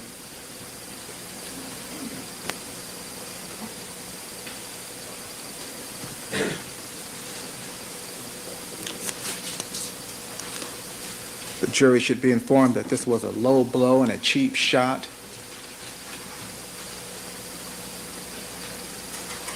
That it is gross misconduct.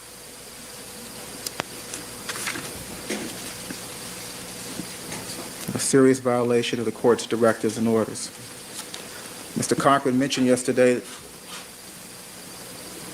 certain witnesses will testify about the defendant playing cards on June 12, and that he suffered some acute attack of arthritis, I believe, some form of arthritis. Well, it is apparent that Mr. Cochran intends to call these witnesses to testify. Well, who are these witnesses? Where are their statements? Where do they live? We don't even have the names. We'd like that information.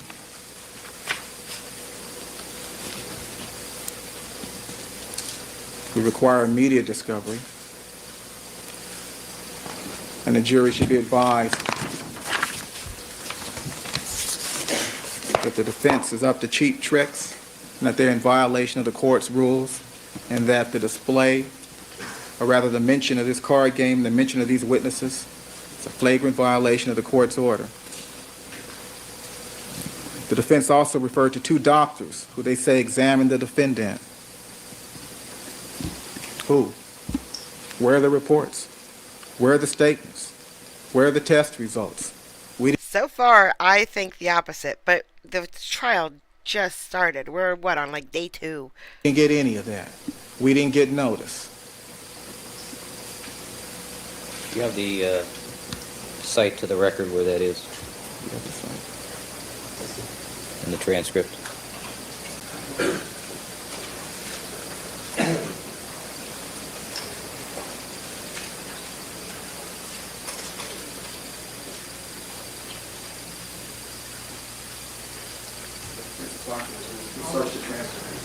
I'm just wondering if you had it.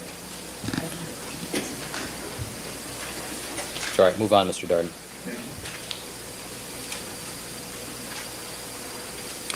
As it relates to those two doctors, Your Honor, until we know who they are, how they specialize, or what areas they specialize in, until we get the discovery, it's difficult to seek a particular sanction.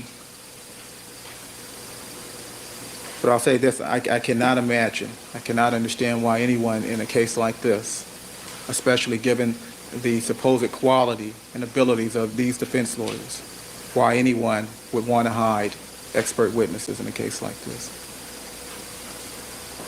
It's just unfair. It's mind-boggling. Howard Weitzman and Skip Taft were mentioned yesterday.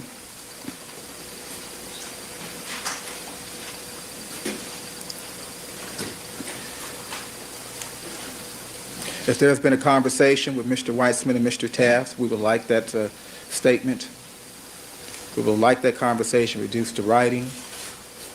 We would like discovery.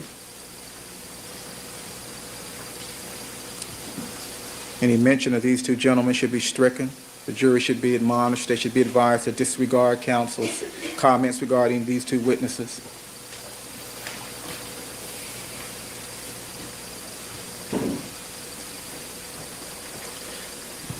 Next. Ozzy.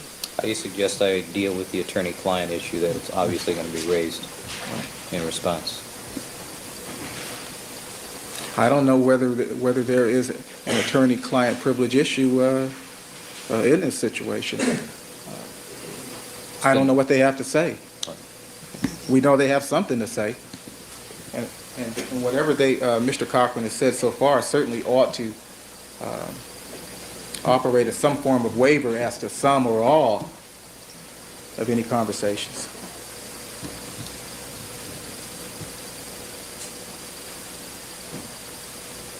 Just a few legal issues here. Just a few. Go ahead. Mr. Cochran referred yesterday to an unspecified doctor who would testify that the defendant's cut, one of the cuts, or maybe both, on his left hand is consistent with a knife cut. I think he said inconsistent. Okay, inconsistent with a knife cut. I'm sorry. No, the jury's not here yet. Thank you, gentlemen. Well, we'd like to know who that person is. We'd like to see his report. We'd like to know what qualifications he has to form such an opinion.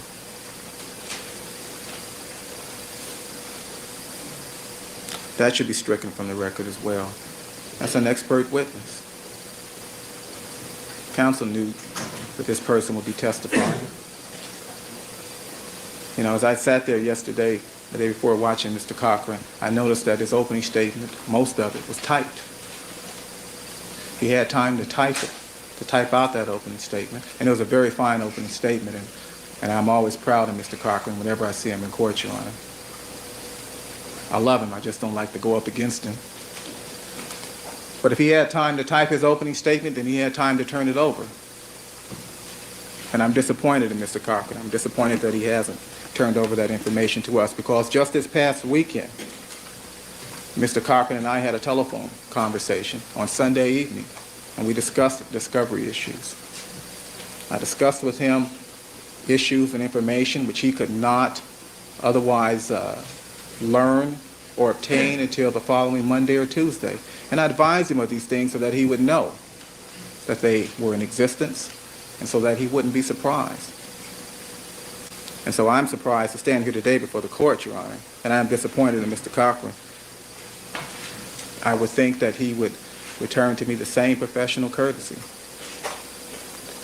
And the court will recall that we have been ordered to turn over to the defense, literally within 24 hours or one business day, the name of any Very potential true. witness, as well as the statement, as well as the tape of that statement, as well as the transcript, if a transcript exists. These are the rules that the court has set for the prosecution in this case. But no rules have been set apparently for the defense. Or if rules have been established for the defense for some reason, and I think I know what that reason is, they don't feel as if they have to live up to those rules or to follow those rules. Apparently they feel that they're above the rules.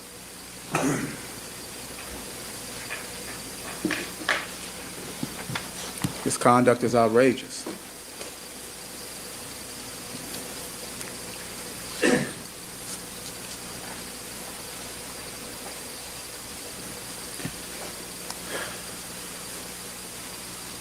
Mr. Cochran next described an unspecified gentleman who would testify to having had an affair with Nicole Brown. I don't know who that individual is. I'm confident that it won't be Mr. Marcus Allen because I traveled to Kansas City and I was present with 3 police detectives when Mr. Allen told us he never had an affair with with Nicole Brown.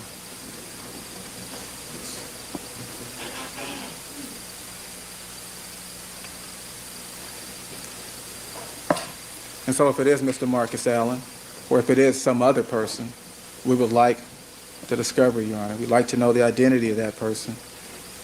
Mind you, that we don't think it's going to prove to be relevant in this case anyway, but in the event that it does, counsel has dragged this information in front of the jury in an attempt to sully the reputation of the deceased victim, and that's fine. That happens in court. But we have a right to that information, to the name of that individual, and to that statement, that individual statement. And if they think that they can just sit there and talk to these people on the telephone or in person and not reduce their conversations to notes, or if they think they can reduce their interviews to notes and then not turn them over, making me sleepy. well, that's not the law. That's not the law in this state. Now, you can't sandbag the opposition that way. And I understand Mr. Cochran when he stands here and tells us how he's the only one interested in the truth in this case. And I appreciate that.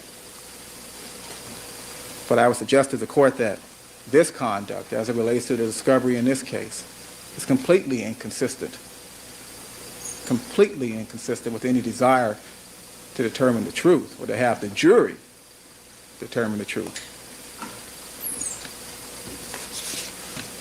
And I would like the jury to learn the truth regarding the murders of these 2 people, Your Honor. Win or lose, as long as the truth comes out.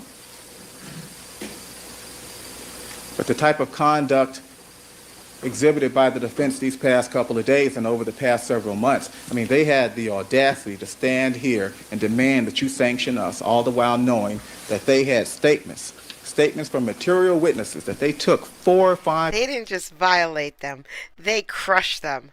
It is outstanding what they did. They just, after opening statements, they just gave a list of a whole bunch of people. They just added a whole bunch of witnesses, and they knew about them since July or before then. It's unbelievable what they just did. So now we're trying to figure out, what are we going to do about these witnesses? So he's getting up there and he's going through each and every witness individually to say what he thinks should be done about them. And they spoke about these witnesses, the defense team, the dream team spoke about these witnesses in their opening statements. So they knew about them when they gave their opening statements.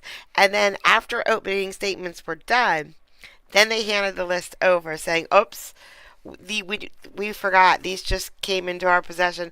Oh, it was our fault, our bad. Oh, it was an honest mistake. Well, the prosecutor can't use them in their opening statement now because their opening statement is done. 6 months prior. And they knew they had them, and they knew they hadn't turned them over. And they stood here and asked you to sanction us. The gall.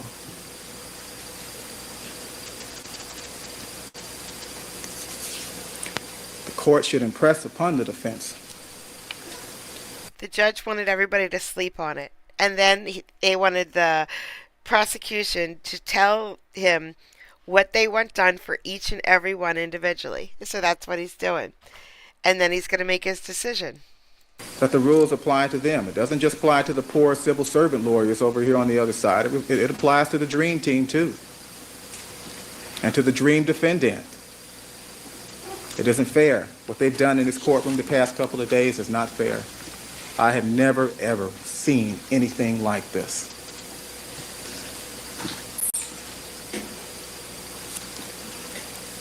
Mr. Cochran next made reference to tire tracks. And another trail of footprints. Let's take those one at a time.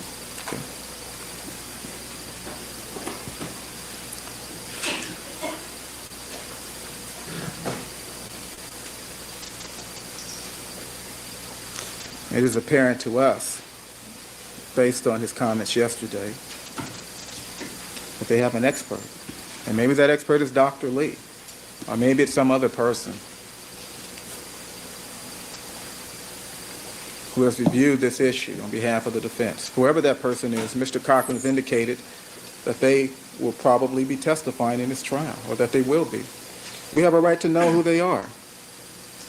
We have a right to any statements they've made, any tests that they've conducted, any conclusions that they've drawn. We have that right. And it's just this isn't just some right that just came to us the Monday or on January 1, 1995. This is a right we've had for years and years and years. And Mr. Douglas and Mr. Ullman and Mr. Cochran have stood before the court and told the court that we understand. This is what they said. We understand our responsibilities under the rules and laws of discovery. And yet they've chosen to ignore those rules and those laws and the court's order. If they have experts or reports or studies or anything not given to them by us, any photographs, anything relied upon by the expert they intend to call, we have a right to have that. And this expert, if there is such an expert, should not be allowed to testify in these proceedings until the end, Your Honor. Until the end, and the jury should be admonished, instructed to disregard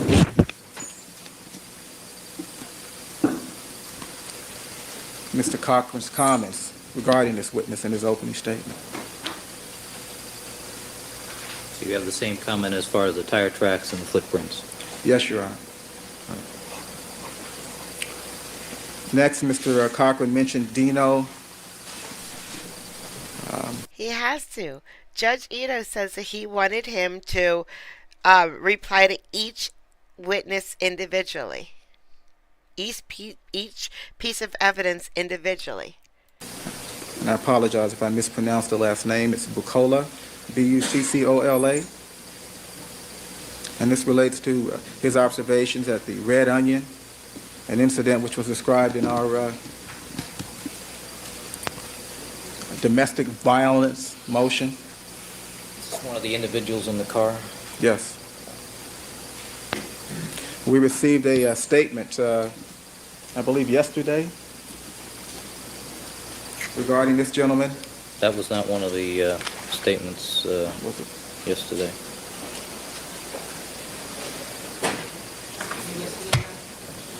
It's not on my list of items turned over. Mr. Douglas? Okay. Yes, as they were running to the elevator. Here, have some more discovery.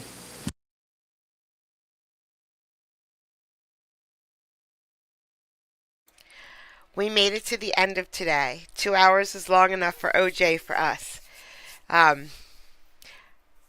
Courtroom Cat is live right now.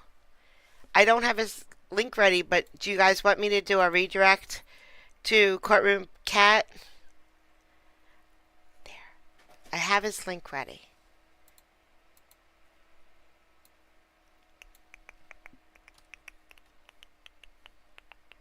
I'm just going to do a redirect. I'm going to do a redirect to Courtroom Cat because it'll be awesome.